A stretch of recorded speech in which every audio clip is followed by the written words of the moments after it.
Welcome back, everybody, to another episode of Direct Comparison. In today's episode, we're going to take another look at the recent beta for the highly anticipated Battlefield 6 and see how it compares technically to the most recent entry of the popular Call of Duty series, Call of Duty Black Ops 6. For this comparison, both games are being played on PC, with the graphics settings maxed out at a native 4K resolution. DLSS will be disabled, and post-processing effects like motion blur, chromatic aberration, and film grain will be turned off for cleaner image capture. Due to a bug at the start of the second beta weekend for Battlefield 6, DLAA was forcibly disabled in favor of TAA, or temporal anti-aliasing, which resulted in a little bit of blurry gameplay for Battlefield 6 in some instances. Though most of the footage I've captured should show the game with DLAA enabled. Either way, please bear in mind that Battlefield 6 is still a work in progress and subject to change ahead of its October 10th release date.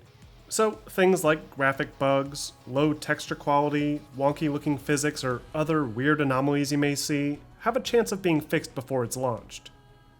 Alright, so let's kick this comparison off by first discussing a popular topic around these two titles, the character models. I think it's safe to say that one of the biggest points of contention with Call of Duty lately is the over-reliance on cross-promotional character skins that seem to veer far from the visual identity of the game itself. Black Ops 6, for example, is supposed to portray special forces fighting some sort of terrorist cells in the 1990s, and centers around real-world weapons, locations, and even events. But at launch, the game featured several less believable characters for players to choose from, with over-the-top visual effects and designs that greatly distract from its more grounded setting. This was arguably made even worse recently, with characters from cartoons like Beavis and Butthead and American Dad. It's an extremely distracting visual element to an otherwise gorgeous-looking game, and based on comments you've all shared in my past videos on Battlefield 6, this has already become a major concern and fear regarding that game's post-launch plans. For players that prefer the more grounded direction of older games in either series, Battlefield 6 does appear to be keeping things grounded for now. The NATO and Pax Armada soldiers are fairly straightforward looking, albeit a bit too similar across classes, with only the small, silhouetted shoulder piece being a distinguishable part of their uniforms, no doubt leaving room for more creative skins to be incorporated in the future. As far as the quality goes, the models in Battlefield 6 do appear to have a sharper appearance than the models seen in Black Ops 6, with less of that muddy appearance to the textures. Though the level of detail in Black Ops 6 is still impressive, with lots of personality applied to each and every character. I do feel some of the even more grounded models available in the game do border on a bit corny, with signature hats and other items that feel out of place for the setting. And there's very little to differentiate between either team here thematically, forcing the developers to shade the characters differently and rely mostly on HUD elements for gameplay visibility. And for that reason, I do prefer the direction DICE has taken with their models in Battlefield 6, at least for now. Moving on, let's talk about the environments. The environmental designs have always been one of the bigger distinctions between these two longtime rivals, with Call of Duty sporting more intimate, close-quarters competitive maps, while Battlefield is built around large, semi-destructible sandboxes. And with these two latest titles, that status quo hasn't really changed all too much. If anything, Call of Duty's environments have only gotten safer with time, with extremely formulaic multiplayer map layouts that abide even more strictly to the tried-and-true 3-lane structure, with very little verticality. Maps are extremely well detailed here, and offer a remarkable amount of variety visually, with nightclubs, speeding trains, European cities, desert ruins, and military outposts. Interestingly, this Call of Duty features an entire collection of these much smaller maps too, built for high-intensity close-quarters combat, likely to appease fans who prefer having fast-paced maps like Shipment either for the extreme chaos it provides, or the opportunity to rank up their weapons quickly with high kill count matches. Battlefield 6 has already received quite a bit of criticism for its beta map offerings, primarily in that the maps seem counter to the series' typical offerings, with more infantry-focused, close-quarters maps, as opposed to sprawling sandboxes. However, I do feel that criticism is a bit misleading, as the maps that were offered in the beta were far from being as claustrophobic as even many past Battlefield maps. Battlefield 6's Siege of Cairo, the Iberian Offensive, and Empire State all offer more infantry-focused urban combat, with narrow alleyways connected to slightly wider roads, lots of interior spaces to make use of, and of course, plenty of destruction, highlighting the title's signature expanded feature. Liberation Peak, on the other hand, offers a slightly more traditional battlefield space, with a small village nestled between a tall mountain peak and a gradual cliff runoff, perfect for a mixture of infantry combat in the center, along with some vehicle play along the sides. All four collectively are impressive to say the least. They not only look extremely well detailed, but they feature a high level of interactivity far and beyond what Call of Duty is capable of. Destruction, of course, plays a big part in this, but we'll get into that more in a bit. As for the actual level of detail for the assets included in either game world, I do think Call of Duty has much more of a distinctive visual style for each of its level environments, whereas you get a slightly more all-encompassing collection of assets feel with Battlefield 6.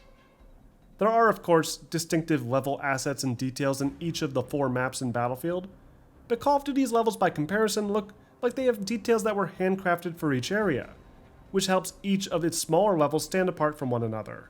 This again ignores the fact that the approach by the developers in either game is completely different, with Call of Duty having handcrafted arenas, whereas Battlefield has immersive sandboxes.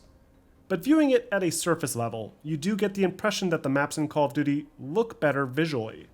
Another detail that helps to illustrate this point are the random vehicles you find around.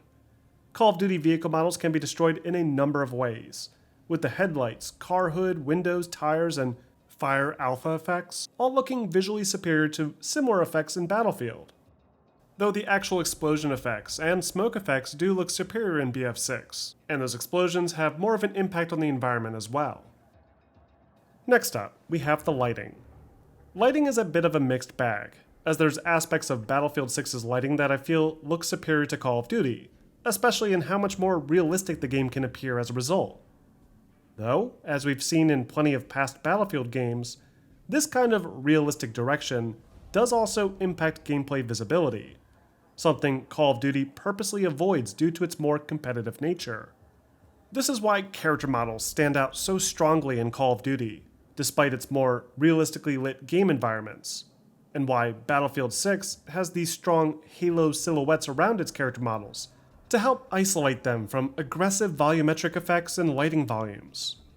This is where Call of Duty's cartoon-like aesthetic gets its reputation, as characters that stand out harshly against the backdrop do use a similar design philosophy as a cartoon, but that doesn't mean the game necessarily looks bad either. There are some great lighting effects on display throughout Black Ops 6, especially during its campaign. It may not be the best lighting design in even a Call of Duty game. In fact, I feel as though some of the Modern Warfare games generally did a better job here, but it's solid nonetheless, and I love the strong shadowing and color variety on offer, as it really helps to accentuate its many varied environments. Battlefield 6 uses similar lighting techniques, albeit with a stronger reliance on its global lighting and filters on a per-map basis. But what gives Battlefield 6 the edge is how it dynamically adjusts to the game's dynamic destruction effects. There's a lot of complex light mapping going on throughout BF6 to help create its extremely realistic appearance. Alleys like this one cast this nice green glow on the nearby walls, suggesting light is reflecting off the green awnings above.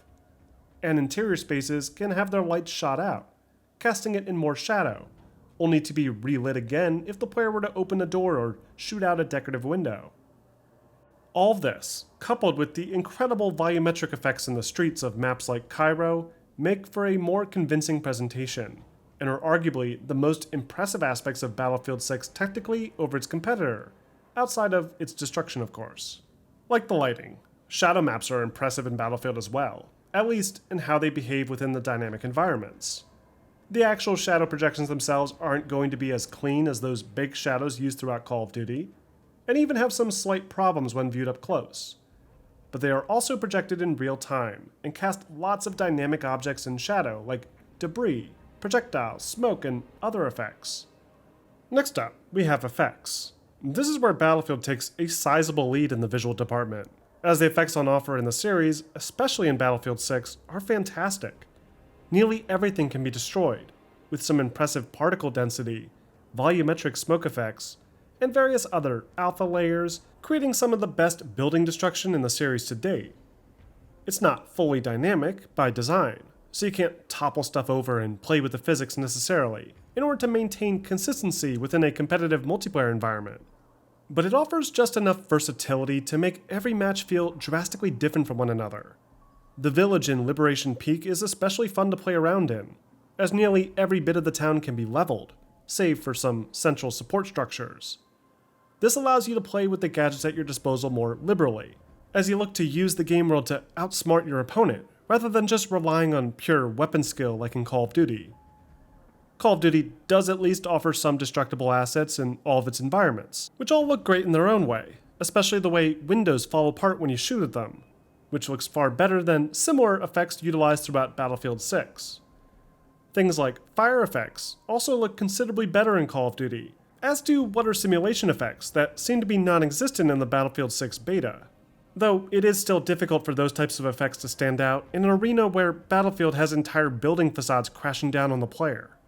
Finally, let's wrap up with a brief sound comparison. Which game do you feel has the superior audio quality and design?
Detonate C4.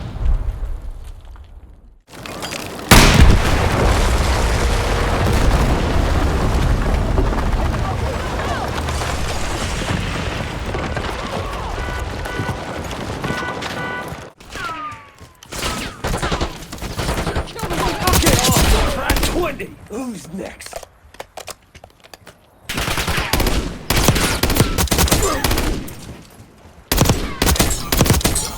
Not by strength, but by guile. Assaulting!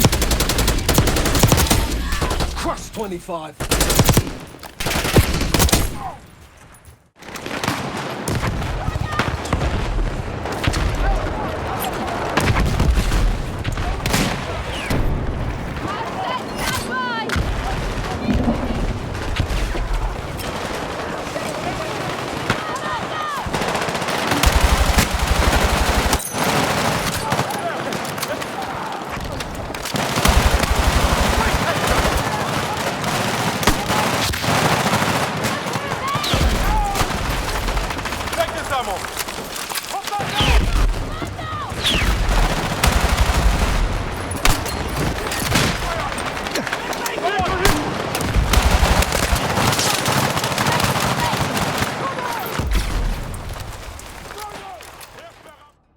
And that wraps up this episode of Direct Comparison.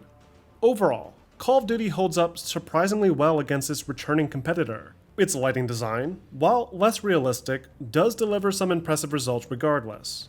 Its level environments are nicely varied and beautifully detailed, and it has some genuinely nice looking effects despite its limited scope.